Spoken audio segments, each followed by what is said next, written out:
శుక్లపక్షంలో వచ్చేటటువంటి నవమి శ్రీరామనవమి అన్న పేరుతో మనందరం పాటిస్తుంటాం. భగవంతుడు దశావతారాలు ప్రధానంగా స్వీకరించాడు.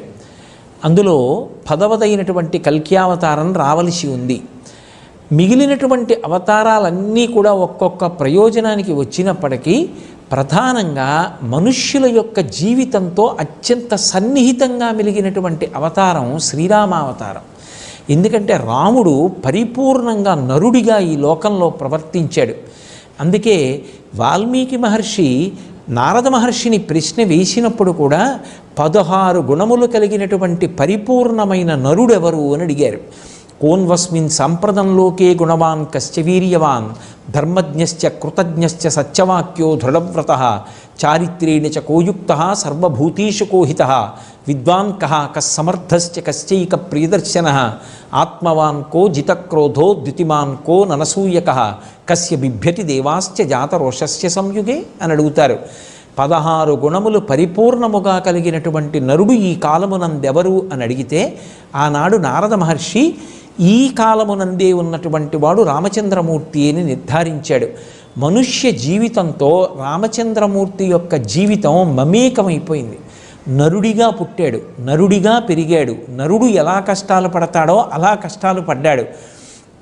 నరుడిగానే అవతార పరిసమాప్తి చేశాడు. ఆయన సత్యము చేత లోకములను గెలిచాడు, ధర్మము చేత సమస్తాన్ని గెలిచాడు, శుశ్రూష చేత గురువులను గెలిచాడు, దీనులను తన యొక్క దానగుణముల చేత గెలిచాడు, అలాగే శత్రువులను తన పౌరుష పరాక్రమముల చేత గెలిచాడు.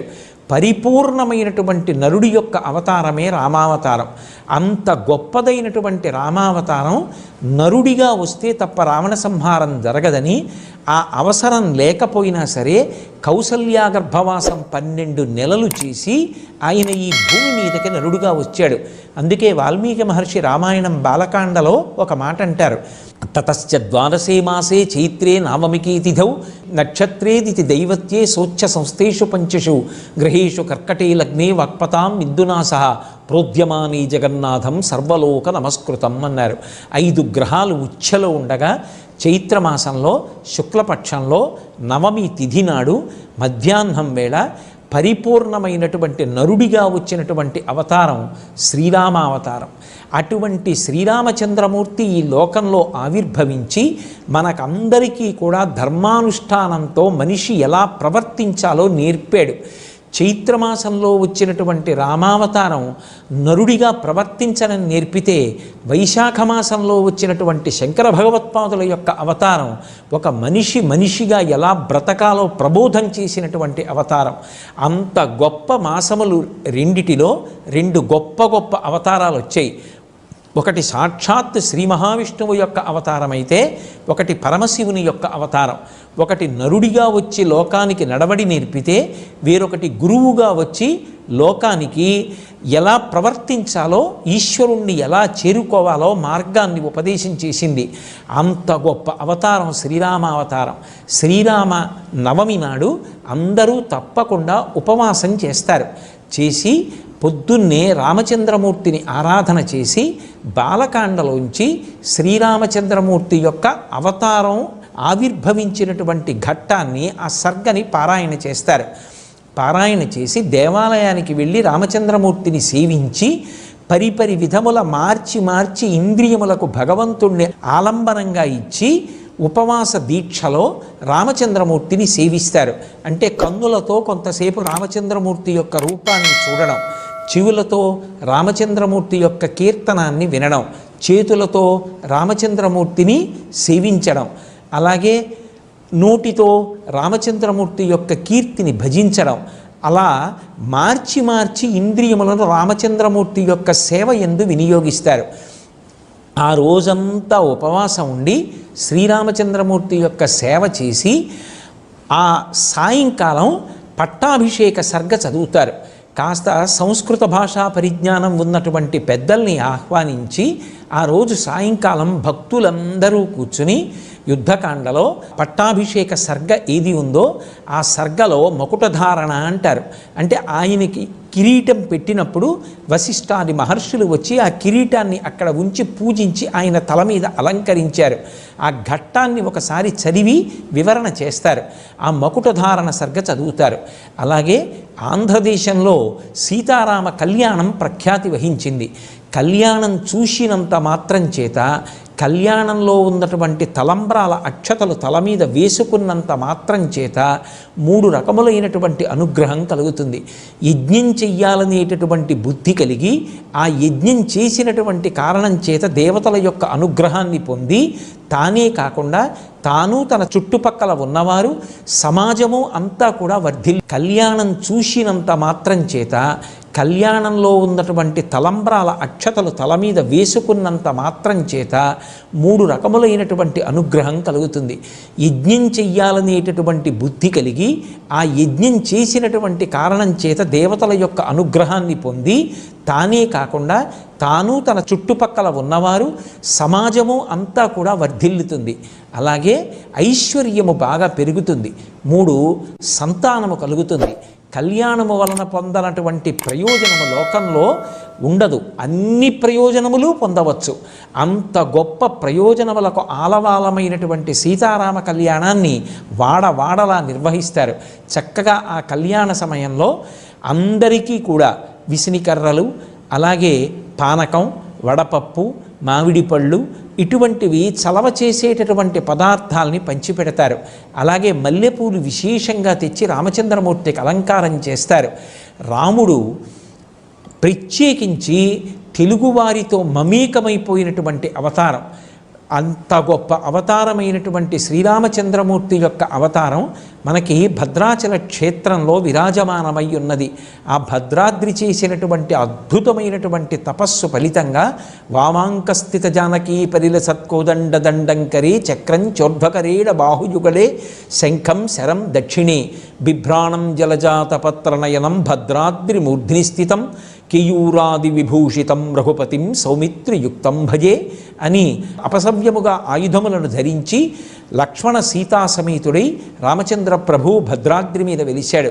అలాగే మన రాష్ట్రంలో ఒంటిమిట్ట, గొల్లల మామిడాడ మొదలైనటువంటి అనేక క్షేత్రాలలో అద్భుతమైనటువంటి రీతిలో రామచంద్రమూర్తి యొక్క ఆరాధన, కళ్యాణము జరుగుతుంటాయి.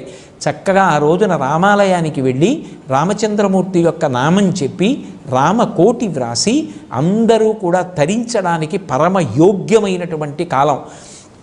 ఎప్పుడో త్రేతాయుగంలో రామావతారం వచ్చినా అందరూ తేలికగా తరించడం కోసమని అష్టాక్షరీ మహామంత్రం, పంచాక్షరీ మహామంత్రంలో ఉన్నటువంటి బీజాక్షరములు రెండింటినీ సంకలనం చేసి లోకమంతా తరించడానికి అగ్నిబీజాన్ని, అమృత బీజాన్ని కలిపి రామనామాన్ని వశిష్ఠ మహర్షి ఉంచి మనందరం ఆయనకి రుణపడిపోయేటంతటి మహోపకారాన్ని చేశారు. అందరం శ్రీరామనవమి నాడు శ్రీరామనామ సంకీర్తనం చేసి రామచంద్రమూర్తి యొక్క అనుగ్రహము చేత ధర్మమునందు విశేషమైనటువంటి అనురక్తి పొంది ఆ ధర్మానుష్ఠానము చేత సమస్తమైనటువంటి ప్రయోజనాల్ని పొందడానికి కావలసినటువంటి స్థితిని సముపార్జించుకుందాం. ఇవాళ లోకంలో అందరూ కోరుకునేది శాంతి.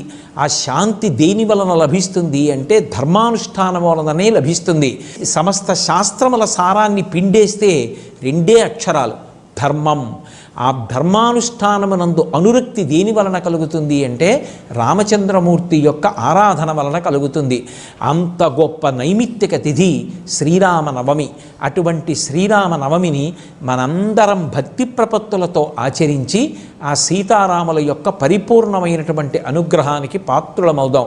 రామాయణం లేని ఇల్లు, రామ కథ చెప్పనటువంటి తల్లి, రామనామ వైభవం తెలుసుకోనటువంటి వ్యక్తి బహుశా లోకంలో ఉంటారని నేను అనుకోవట్లేదు. ఎందుచేత అంటే శ్రీరామాయణం ఆదికావ్యం, మధురాతి మధురమైనటువంటి కథ. ఇన్ని మాటలు రామాయణం చదవండి, ఇన్ని మాటలు రామాయణం వినండి, ఎప్పటికప్పుడే ఒక కొత్తతనం కనిపిస్తుంది. రామాయణంలో ఉన్నటువంటి విశేషం ఏమిటంటే ఎప్పుడో జరిగిన కథలా ఉండదు. రామాయణం చదువుతున్నప్పుడు మన కళ్ళ ముందు ఆ వ్యక్తులందరూ సజీవంగా కదులుతూ మాట్లాడుతున్నంత అద్భుతమైనటువంటి రచన చేశారు. శ్రీరామాయణము ఇతిహాసము. ఇతిహాసము అంటే అది కల్పింపబడినటువంటి కథ కాదు, యథార్థమైనటువంటి గాథ. రామచంద్రమూర్తి యొక్క అవతారము పరమ సత్యము. లోకానికి ధర్మాన్ని నేర్పడం కోసమని రావణవధ అయిపోయిన తరువాత కూడా ఆయన అవతార పరిసమాప్తి చేయకుండా కేవలంగా 11,000 సంవత్సరములు తదనంతర కాలమునందు కూడా ఈ లోకంలో ఆయన ఉండి లోకానికంతటికీ కూడా ధర్మాన్ని నేర్పారు. అందుకే మీరు చూడండి, అసలు రామస్పర్శ లేనటువంటి విషయము ఉండదు. ఏదైనా వ్రాయడం మొదలు పెడితే శ్రీరామ అని వ్రాయడం మొదలు పెడతాం. ఓ చంటి పిల్లవాడికి స్నానం చేయించారనుకోండి, ఆఖరణ పాత్రలో మిగిలిన నీరు కొద్దిగా చేత్తో పట్టుకుని తల్లి పిల్లవాడి చుట్టూ తిప్పి శ్రీరామ రక్ష అని పిల్లవాడికి రక్ష పెడుతుంది. పిల్లవాడికి చిన్నతనంలో రామకథ చెప్తుంది. ఇంట్లో ఎవరైనా వృద్ధిలోకి రావాలి అని కోరుకున్నప్పుడు రామచంద్రమూర్తి అంతటి వాడి అవ్వాలరా అంటారు. లోకంలో ఎవరైనా ఒక తల్లి గొప్ప కొడుకుని కంటే కౌసల్య లాంటి తల్లివమ్మ అంటారు. ఎవరైనా అసూయతో ప్రవర్తిస్తే దీనిది శూర్పణక బుద్ధిరా అంటారు. ఒకడు అహంకారగ్రస్తుడైతే వీడిది రావణ బుద్ధిరా అంటారు. కాపట్యం ఎక్కువగా ఉంటే వీడు మారీచుడు లాంటి వాడు రా అంటారు. ఎక్కువ నిద్రపోతే నువ్వు కుంభకర్ణుడుగా ఏమి అంటారు. అసలు రామాయణం సమాజం నుంచి విడదీయడానికి వీలు లేనంతగా మమేకమైపోయింది. అంత గొప్ప రామ కథ అసలు మనిషి జీవితంలో మమేకమైపోయి ఉండిపోయింది. రామాయణాన్ని చదివినంత మాత్రం చేత మనిషి ఉత్థానపతనములలో ఎలా ఊంచుకోవాలో అలవాటవుతుంది. ఒక విషయాన్ని ఎలా చెయ్యాలి, వేద ప్రమాణాన్ని అనుసరించి ఎలా ప్రవర్తించాలి అంటే రామాయణం చదువుకుంటే చాలు. ఒక కష్టం వచ్చినప్పుడు రాముడు ఎలా నిలబడ్డాడు, సీతమ్మ ఎలా నిలబడగలిగింది అన్నది గుర్తు తెచ్చుకుంటే మనం పొందిన కష్టం కష్టమా అనిపిస్తుంది. మనుష్యులు పొందేటటువంటి కష్టాలలోకెల్లా పెద్ద కష్టం ఏమిటి అంటే తన కష్టం చెప్పుకోవడానికి పక్కన ఒక వ్యక్తి లేకపోవడం. మా తల్లి సీతమ్మ తాను అంత కష్టంలో ఉండి తన కష్టం చెప్పుకోవడానికి పక్కన ఒక వ్యక్తి లేకుండా అన్ని రోజులు రావణాసురుడి యొక్క లంకాపట్టణంలో బాధపడింది.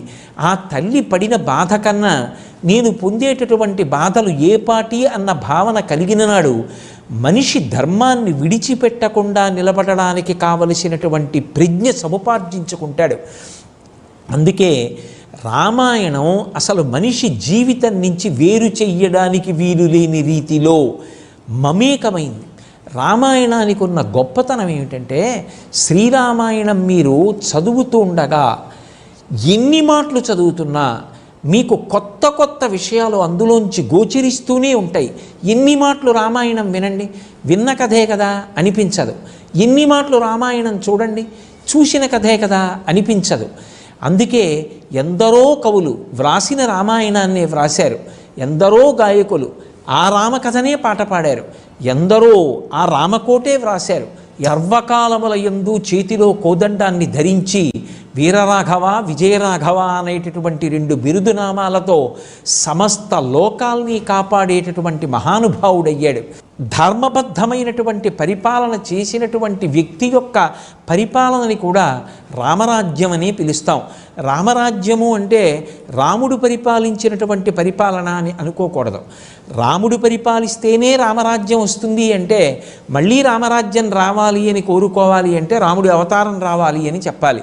కాదు, రాముడు పరిపాలన చేసినప్పుడు లోకంలో ఉన్నటువంటి వాళ్ళందరూ సుఖశాంతులు పొందారు. రాముడు పరిపాలనకి దేన్ని ప్రమాణంగా తీసుకున్నాడు? శాస్త్రాన్ని ప్రమాణంగా తీసుకున్నాడు. తన స్వబుద్ధిని ఎప్పుడూ పాటించలేదు. శాస్త్రం ఎలా చెప్పిందో అలా పరిపాలన చేశాడు. శాస్త్రము చెప్పినట్టుగా ప్రమాణంగా స్వీకరించి పరిపాలన చెయ్యగలిగిన నాడు మళ్ళీ రామరాజ్యం వస్తుంది. అందుకే మీరు చూడండి, ఎక్కడ ఏ విషయాన్ని ఉదాహరించవలసి వచ్చినా రామాయణాన్నే ఉదాహరిస్తారు. అయ్యా రామరాజ్యం రావాలండి అంటారు, రామచంద్రమూర్తి లాంటి కొడుకు పుట్టాలండి అంటారు, ఒరే రామలక్ష్మణుల్లా కలిసి ఉండండ్రా అంటారు. దంపతులు ఎవరైనా కనపడితే సీతారాముల్లా 10 కాలాలు వర్ధిల్లండమ్మా అంటారు. దాంపత్యం అన్న మాటకి పర్యాయపదం సీతారాములే. వాళ్ళిద్దరూ శారీరకంగా వేరుగా ఉన్నప్పటికీ కూడా వారి మనసులు మాత్రం ఎప్పుడూ కలిసే ఉన్నాయి. దంపతులకు ఉండవలసినటువంటి లక్షణం అది. అందుకే సుందరకాండలో స్వామి హనుమ శిశుపావృక్షం మీద కూర్చుని కింద ఉన్నటువంటి శోకమూర్తి అయిన సీతమ్మని చూసి ఒక మాట అంటారు, అస్యా దివ్యా మనస్తస్మిన్ తస్య చాస్యాం ప్రతిష్ఠితం తేనీయం సచి ధర్మాత్మా ముహూర్తమపి జీవతి అంటారు. ఈ సీతమ్మ మనసు రాముడి దగ్గరుంది, రాముడి మనసు సీతమ్మ దగ్గరుంది. వీళ్ళిద్దరి మనసులు ఎవరి మనసులు వాళ్ళ దగ్గరే ఉంటే వీళ్ళు ఇంతకాలం బ్రతికి ఉండేవారు కాదు అంటారు.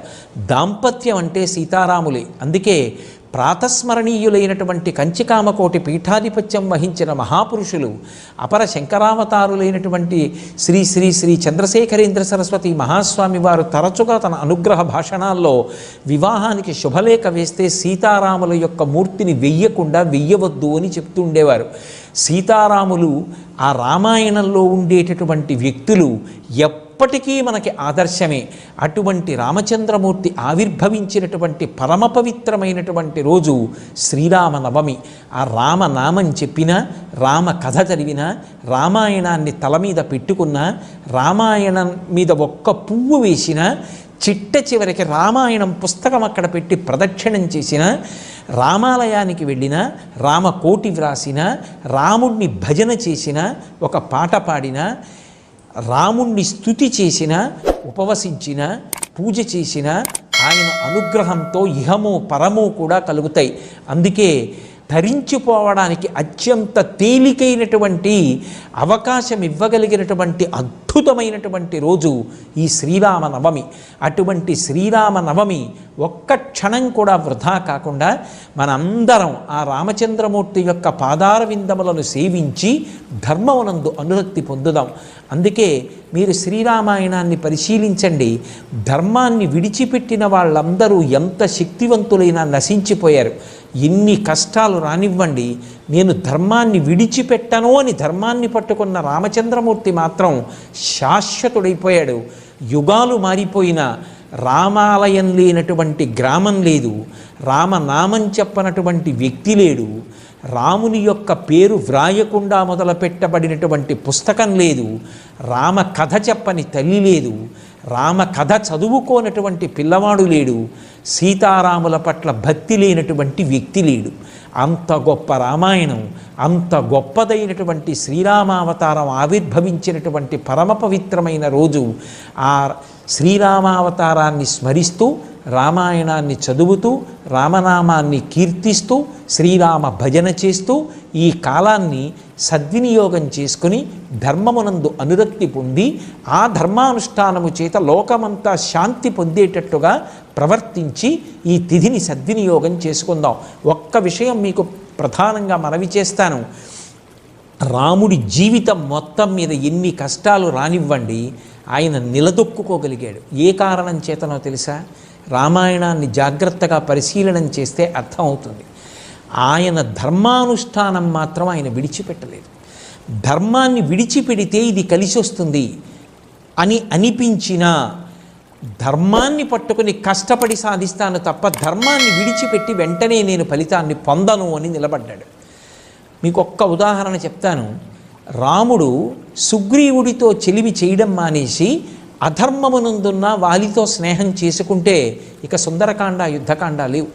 వాలి రావణాసురుణ్ణి శాసించి సీతమ్మని పిలిపించి రామచంద్రమూర్తికి అప్పగిస్తాడు. కానీ అధర్మమునందున్నటువంటి వాలితో స్నేహం చెయ్యకుండా ధర్మంలో ఉన్నటువంటి సుగ్రీవుడితోనే చెలిమి చేసి వాలిని సంహరించి ధార్మికంగానే ప్రవర్తించి అంత కష్టపడి సముద్రానికి సేతువు కట్టి ఆవలి ఒడ్డుకెళ్ళి రావణుడితో యుద్ధం చేసి రావణుణ్ణి పరిమార్చి సీతమ్మని తెచ్చుకొని పట్టాభిషేకం చేసుకున్నాడు తప్ప ధర్మాన్ని పక్కన పెట్టి మాత్రం ఒక్క క్షణం రాముడు జీవించలేదు. అందుకే రామ కథ చదువుకుంటే, రామాయణం చదువుకుంటే ధర్మం మనని రక్షిస్తుంది. తాత్కాలికంగా ఇబ్బందులు రావచ్చు, కానీ ధర్మాన్ని నమ్ముకున్నవాడు ఒక్కనాటికి పాడవడు. ధర్మాన్ని నమ్ముకున్నవాడిని పాడు చేద్దామనుకున్నవాడు పాడైపోతాడేమో, కానీ ధర్మాన్ని పట్టుకున్నవాడు, ధర్మాన్ని నమ్ముకున్నవాడు ఎప్పటికైనా రాణిస్తాడు తప్ప వాడి కష్టములు తాత్కాలికములే తప్ప వాడు పాడవడం అన్నది ఉండదు అని మనకి భరోసా ఇవ్వగలిగినటువంటి ఆదికావ్యం శ్రీరామాయణం. అటువంటి శ్రీరామాయణం విశేషంగా ఫలితమివ్వగలిగినటువంటి కాలం అదిగో ఆ రామావతారం ఆవిర్భవించినటువంటి శ్రీరామనవమి. అందరం మళ్ళీ దీక్షగా అన్ని చోట్ల శ్రీరామాయణ ప్రవచనాలు జరిగి అందరం శ్రీరామనామ వైభవాన్ని గానం చేసి రామనామం చెప్పి చక్కగా అందరం రామాయణం చదువుకొని ఆ రామచంద్రమూర్తి అనుగ్రహంతో ధర్మమునందు విశేషమైన అనురక్తి పొంది ధార్మికమైన జీవనం పొందేటట్టుగా మమ్మల్ని అందరినీ అనుగ్రహించమని